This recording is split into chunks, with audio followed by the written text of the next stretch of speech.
சாந்தி. அவ்யக்த சமிகை 13 செப்டம்பர் 2024. பாபா இன்று நமக்கு சொல்லக்கூடிய சமிகை இஷாரா, बेहद के विदाता के लिए यह हद की आशाएं व इच्छाएं स्वयं ही परछाई के समान पीछे पीछे चलती है. நம்ம சொல்றாரு, எல்லையற்ற வள்ளலாக இருக்கக்கூடியவர்களுக்கு இந்த எல்லைக்குட்பட்ட ஆசைகள் அல்லது எதிர்பார்ப்புகள் அவர்கள் பின்னால் தானாகவே நிழல் போன்று பின்னாலேயே வருகிறது. ஒரு நிழல் எப்படி நம்ம முன்னாடி போயிட்டு இருக்கிறோம், சூரியன் முன்னாடி இருக்கு, நம்ம போயிட்டு இருக்கோம் போது நம்ம வேண்டான்னு சொல்லவே முடியாது, நிழல் தானாக பின்னால் வருகிறது.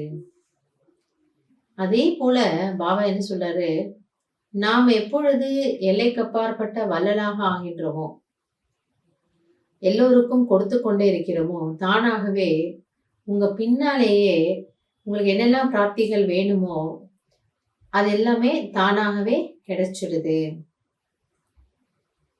यह 5 तत्व भी आप विधाता के आगे दासी बन जाते हैं. आपके आगे यह हद की इच्छाएं ऐसी हैं जैसे सूर्य के आगे दीपक. ஆக இந்த 5 தத்துவங்கள் கூட விதாத்தா, விதியை வகுக்கக்கூடிய வள்ளல் உங்கள் முன்னால் சேவாதாரியாக ஆகிவிடுகின்றது. தாசினா வேலையாட்கள்.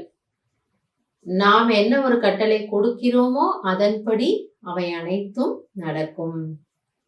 ஆக இந்த ஆசைகள் இது எப்படி இருக்குன்னா, சூரியனுக்கு முன்னாடி ஒரு தீபம் போல இருக்குமா. சூரியனுக்கு முன்னாடி தீபத்தினுடைய வெளிச்சம் தெரியுதா? தெரியவே தெரியாது. சூரியன் எப்படி அகண்டதாக இருக்கு, இந்த தீபம் சின்னதா எரிஞ்சிட்டு இருக்கும். ஆக இந்த ஆசைகள் ஒரு சின்ன சின்ன விஷயங்கள். ஆனால் உங்களுக்கு என்ன கிடைத்திருக்கிறது? யார் கிடைத்திருக்கின்றார்? நீங்க எப்படிப்பட்ட ஒரு நிலையில இருக்கீங்க? அதுதான் பாபா சொல்றாரு, நீங்க சூரியனை போல இருக்கீங்க. लेकिन चाहिए कि तृप्ति का आधार है, जो चाहिए वो ज्यादा से ज्यादा देते जाओ. ஆனால் எப்பொழுது நமக்கு திருப்தி ஏற்படும் என்றால், எப்பொழுது நமக்கு திருப்தி வரும் என்றால், எது உங்களுக்கு வேண்டும் என்று நீங்கள் நினைக்கின்றீர்களோ அதை கொடுத்து கொண்டே செல்லுங்கள். நம்ம என்ன நினைப்போம், நானே வேணுங்கிறேன், என்கிட்ட இல்லைன்றனால தானே நான் வேணுங்கிறேன், எதிர்பார்க்கிறேன், அப்ப எப்படி என்னால கொடுக்க முடியும்? அதனுடைய அர்த்தம், எது வேணுங்கிறீங்களோ, எப்படி பக்தி மார்க்கத்துல உங்ககிட்ட ஒரு அன்னத்தினுடைய பிரச்சனை, உணவினுடைய பிரச்சனை, உணவு பற்றாக்குறை இருக்குன்னு என்ன சொல்லுவாங்க, நீங்க யாருக்காவது தானம் புண்ணியம் பண்ணுங்க, ஒரு அரிசியை தானம் பண்ணுங்க, வேற ஏதாவது பொருளை தானம் பண்ணுங்க, உங்களுக்கு கிடைக்குங்கிறாங்க. பாபா என்ன சொல்றாரு, உங்களுக்கு பெயர் வேணும், உங்களுக்கு புகழ் வேணும், உங்களுக்கு மானம் வேணும், உங்களுக்கு மதிப்பு வேணும், மரியாதை வேணும், அல்லது வேற எது வேணுமோ, எது உங்களிடம் இருக்கின்றதோ அதை நீங்கள் பிறருக்கு கொடுங்கள் மற்றும் ஈஸ்வரிய சேவையில அதை ஈடுபடுத்துங்க. அப்போ உங்களுக்கு அது தானாகவே விருத்தி ஆகுது. மானதோ ரிகார்டு லோ நகி. ஆக நீங்கள் பிறருக்கு அனைவருக்கும் மதிப்பை கொடுங்கள், மரியாதையை கொடுங்கள், பெற வேண்டும் என்று எதிர்பார்க்காதீர்கள். அவங்க என்ன மதிச்சாதான் நான் மதிப்பேன், அவங்க எனக்கு மரியாதை கொடுத்தாதான் நான் கொடுப்பேன். இது வள்ளலுடைய அடையாளம் இல்லை. எப்பவுமே கொடுக்கறவங்க என்ன ஆகிறாங்க, வள்ளலாக ஆயிடுறாங்க, உயர்ந்த நிலைக்கு வந்துடுறாங்க. வாங்குறவங்க என்ன ஆகிறாங்க, இப்படி பண்ணிதான் வாங்கணும் இல்லையா? அதனால பாபா சொல்றாரு, நீங்கள் கொடுக்கக்கூடியவர்களாக ஆகிவிடுங்கள். கொடுக்கறவங்க எப்பவுமே உயர்ந்த நிலைக்கு போயிடுறாங்க. नाम चाहिए तो बाप के नाम का दान दो तो आपका नाम स्वतः हो जाएगा. உங்களுக்கு பெயர் வேண்டும் என்றால் தந்தையின் பெயரை நீங்கள் வெளிப்படுத்துங்கள், முன்னால் வையுங்கள், அப்பொழுது உங்களுடைய பெயர் வெளிப்படும். அதுக்காக நம்ம பாபா பாபா சொல்றது இல்ல, அது உள்ளத்துக்குள்ள இருந்து வருது.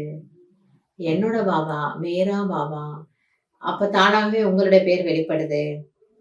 मांगने से मिले ये रास्ता ही रॉन्ग है तो मंजिल कहाँ से मिलेगी? அப்ப பாபா புரிய வைக்கிறாரு, கேட்டு கிடைப்பதென்றால் அது சரியான வழியே அல்ல.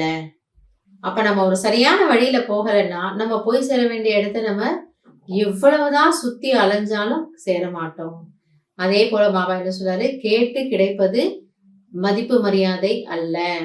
அப்ப எப்படி உங்களுக்கு கிடைக்கும்? इसलिए मास्टर विदाता बनो तो सब इच्छाएं पूरी हो जाएंगी. எனவே நீங்கள் மாஸ்டர் வள்ளலாக ஆகிவிடுங்கள், அப்போது உங்களுடைய அனைத்து ஆசைகளும் பூர்த்தி ஆகிவிடும். நீங்க என்ன எதிர்பார்க்கிறீங்களோ, உங்களுக்கு என்ன வேணுமோ அது எல்லாமே தானா கிடைச்சிடும். அதற்கான விதியை தான் பாபா சொல்றாரு. எதை நீங்க வேணுங்கிறீங்களோ அதை நீங்க கொடுங்க. அதுவும் முக்கியமா சூக்ஷ்மமான விஷயங்களை சொல்றாரு. உங்களுக்கு மதிப்பு வேணும், மரியாதை வேணும், அன்பு வேணும், புகழ் வேணும், பெயர் வேணும். நீங்க மத்தவங்களுக்கு கொடுங்க. தானாகவே உங்களுக்கு கிடைச்சிடும்.